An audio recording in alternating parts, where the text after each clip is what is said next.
इस कहानी की शुरुआत में हमें 4 कॉलेज स्टूडेंट्स को दिखाया जाता है और ये सब बड़े ही मजे से वेस्ट वर्जीनिया के जंगल में रिवर राफ्टिंग कर रहे होते हैं और ये स्टूडेंट्स इसी जगह पर कैंपिंग भी कर रहे होते हैं। और तभी एलेक्स को पता चलता है कि वहाँ पर ट्रे नहीं है और वो इसे ढूंढने के लिए चली जाती है। हाँ, पर सोफी और ब्रेंट वहाँ पर अकेले होते हैं और तभी वहाँ पर थ्री फिंगर आ जाता है और वो इन पर तीर से वार करता है जो कि सीधा जाकर लगता है और आर पार हो जाता है। अभी वो इस सिचुएशन को समझ भी नहीं पा रहे होते कि तभी वो एक और तीर मारकर सोफी की आंख को ही बार कर देता है और सोफी वहीं पर ही मर जाती है और ब्रायंट वहां से डर कर भाग जाता है। इतनी देर में एलेक्स भी वहां पर आती है। वो देखती है कि थ्री फिंगर सोफी की आंख को निकालकर काफी अजीब तरीके से इसको खा रहा होता है। एलेक्स ये सब देखकर छुप जाती है। इतनी देर में ट्रे भी वहां कुछ लकड़ियां लेकर पहुंचता है। थ्री फिंगर इसे भी देख लेता है और इस पर भी अटैक कर देता है, पर वो किसी तरह अपनी जान बचाकर जंगल की तरफ भागने लगता है। लेकिन थ्री फिंगर इसे भी पकड़ लेता है और काफी दर्दनाक तरीके से इसको भी मार देता है और ब्रेंट भी इन म्यूटेंट्स की ट्रैप में फंसकर इनका शिकार बन जाता है। अब उनकी टीम में यानी इन फ्रेंड्स में सिर्फ एलेक्स ही जिंदा रह गई थी। यहाँ से सीन शिफ्ट होता है और हमें वेस्ट वर्जीनिया की जेल को दिखाया जाता है, जहाँ पर इस जेल में से कुछ कैदियों को निकालकर दूसरी जगह ट्रांसफर करना था और इस कैदियों की जिम्मेदारी 3 पुलिस ऑफिसर्स को दी गई थी और वो ट्रांसफर होने वाले कैदी 5 थे, जिनमें से ये होता है जेविस जो कि माफिया ऑर्गेनाइजेशन का हेड होता है और ये सब इसी के लिए ही हो रहा होता है। सभी का ट्रांसफर 2 हफ्ते बाद होने वाला होता है, लेकिन पुलिस वालों को पता चलता है कि ये जेविस के आदमी रास्ते में ही बस को हाईजैक कर सकते हैं और वो जेविस को छुड़ा कर ले जाएंगे।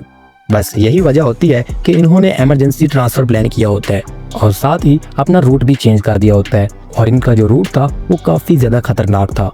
सभी कैदियों को बस में बैठाकर अपने डेस्टिनेशन की तरफ लाया जाता है। रास्ते में वे सभी एक पुलिस स्टेशन पर रुक जाते हैं और वहां पर इन्हें शेरिफ कार्ल और ड्यूटी लेन मिलते हैं और वहीं पर हमें थ्री डोर्स को दिखाया जाता है जो कि थ्री फिंगर का नेफ्यू होता है और ये वही होता है जो इस कहानी के पिछले पार्ट में दिखाया जाता है, जिसे थ्री फिंगर फीड कर रहा होता है और वो अभी भी इतना बड़ा नहीं हुआ होता, लेकिन फिर भी वो इंसान को पकड़ने के लिए ट्रैप सेट कर रहा होता है कि तभी वो खुद इस ट्रैप में फंस जाता है। तब थ्री फिंगर आकर इसकी हेल्प करता है, फिर वो जल्दी जल्दी ट्रैप को सेट करके वहां से निकल जाते हैं।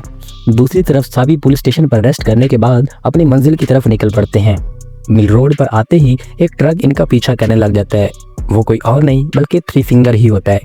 वो सबसे पहले ट्रक के टायर को एक नोकदार तार से फंसाकर टायर को पंचर कर देता है, जिससे वो ट्रक अपना कंट्रोल खोने लगता है और रोड से नीचे गिरकर पलट जाता है। थ्री फिंगर अपनी गाड़ी को रोककर इन्हें देखने तो जाता है, मगर इन पर कोई हमला नहीं करता। यहाँ पुलिस ऑफिसर सभी कैदियों को बाहर निकालता है और इसका फायदा उठाकर जेविस इससे गन को छीन लेता है। तभी पीछे दूसरा पुलिस ऑफिसर जिसका नाम पीसलो था, वो आकर जेविस पर गन पॉइंट कर देता है, लेकिन वो इससे पहले कि कुछ कर पाता एक चाकू आकर इसके गले में लग जाता है और उसकी मौत हो जाती है। यहाँ पर सभी कैदी समझने लगते हैं कि ये सब कुछ जेविस के आदमी ही कर रहे होते हैं। अगले ही पल इन पर तीरों से वार होने लग जाते हैं, जिससे वो ये सब समझ जाते हैं कि ये जेविस के आदमी तो नहीं हो सकते। जेविस एक पुलिस ऑफिसर जिसका नाम नेट होता है, वो इससे कहता है कि हथकड़ी को खोल दे, वरना वो इसी की गन से इसको उड़ा देगा। लेकिन नेट इससे जवाब देता है कि वो चाबियां तो बस के अंदर ही रह गई और बस में पूरी तरह आग लग जाती है, वो किसी भी वक्त ब्लास्ट हो सकती है। वोल्टर नामी एक पुलिस ऑफिसर भी बस के अंदर था। जब नेट चाबी लेने बस में जाता है तो वो ठीक वक्त पर वोल्टर को बस से बाहर निकाल लेता है। नेट चाबियां जो लेकर आया था वो बेकार हो चुकी थी, लेकिन जेविस इसे नहीं मारता क्योंकि वो जानता था कि नेट ही एक ऐसा आदमी है जो इन्हें जंगल से बाहर निकाल सकता है। वो सभी आगे की तरफ बढ़ने लगते हैं कि अचानक झाड़ियों में से एक लड़की बाहर निकलती है और नेट पर अटैक कर देती है।